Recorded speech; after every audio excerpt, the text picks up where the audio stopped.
আজকে আপনাদেরকে দেখাতে চলেছে এই ভিডিওর মাধ্যমে আমি কিভাবে শাপলা গাছের মিডিয়াটা তৈরি করে থাকি। প্রথমেই বলে রাখি, এটি কিন্তু পুকুরের পাক কাদা। আপনারা যারা পুকুরের পাক কাদা সংগ্রহ করতে পারবেন না, তারা এঁটেল বা দোআঁশ মাটি ভিজিয়ে কাদা করে নিতে পারেন, কিন্তু আমার ক্ষেত্রে পুকুরের পাক কাদা আনা একটু কষ্ট হলেও আমি এটাকেই বেছে নিয়েছি। এই যে দেখছেন, এটা কিন্তু 4 লিটারের একটা ছোট বালতি। আমি পট ইন পট মেথডের মাধ্যমেই আজকে এই ভিডিওটা আপনাদেরকে দেখাতে চলেছি কিভাবে আমি পটগুলো রেডি করে থাকি। প্রথমে আমি পুকুরের পাক কাদা নিয়ে এসেছি। পুকুরের পাক কাদাগুলো একেবারে মিহি। এঁটেল বা দোআঁশ মাটি আপনি যদি ভিজিয়ে রেখে কাদা করে নেন, দেখবেন সেখান থেকে সহজে মিশতে চাইবে না, কিন্তু পুকুরের পাক কাদা একদমই মিহি।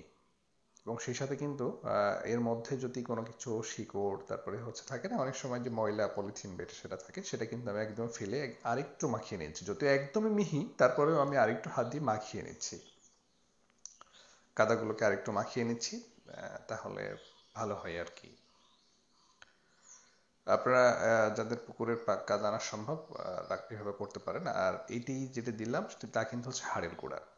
হাড়ের গুঁড়া একেবারে পুকুরের পাক কাদাতে আমি মিক্সড করে নিচ্ছি। আপনারা যারা পুকুরের পাক কাদা পাবেন না, আনা সম্ভব না, আপনারা এঁটেল বা দোআঁশ মাটি ভিজিয়ে কাদা করে নিতে পারেন, কারণ সবসময় সবভাবে পুকুরের পাক কাদা পাওয়া যায় না বা আনা সম্ভব হয় না। কিন্তু আমি নিয়ে এসেছি আমার সুবিধার্থে, এবং পুকুরের পাক কাদাতে গাছের গ্রোথ যথেষ্ট পরিমাণে ভালো পেয়েছি আমি। তো প্রথমেই আমি হচ্ছে হাড়ের গুঁড়াটা সুন্দর করে পুকুরের পাক কাদার সঙ্গে মাখিয়ে নিলাম। এবার দিব ভার্মি কম্পোস্ট। একদমই শুকনা ভার্মি কম্পোস্ট আছে এখানে। আপনারা অনেকেই করেন কি, যে সরাসরি কাঁচা গোবর দেন। সরাসরি কাঁচা কখনো গোবর দিবেন না। আমি যে ভার্মি কম্পোস্টটা সংগ্রহ করেছি, এমনভাবে আপনারা ভার্মি কম্পোস্ট সংগ্রহ করবেন। সংগ্রহ করে এই যে কাদাটির সঙ্গে আমি যে হাড়ের গুঁড়া দিয়েছিলাম, সেই কাদার সঙ্গেই কিন্তু এবার আমি ভার্মি কম্পোস্ট দিয়ে সুন্দর করে মিক্সড করে নিব। হাত দিয়ে মিক্সড করে নিচ্ছি, তাহলে হচ্ছে যেন কাদার সঙ্গে সুন্দরভাবে মিশ্রণটা তৈরি হয়। এই জন্যই আমি এমনটা করছি। আর ম্যাক্সিমাম পট ইন পট মেথডেই আমি এই পদ্ধতিটাকেই প্রয়োগ করে থাকি।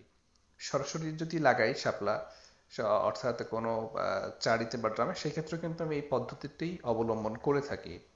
আপনারা যাদের পুকুরের পাক কাদা আনা সম্ভব না, আপনারা এঁটেল বা দোআঁশ মাটি ভিজে কাদা করে নেবেন, সেই সঙ্গে হাড়ের গুঁড়া দিতে পারেন, আর এই তো ভার্মি কম্পোস্ট।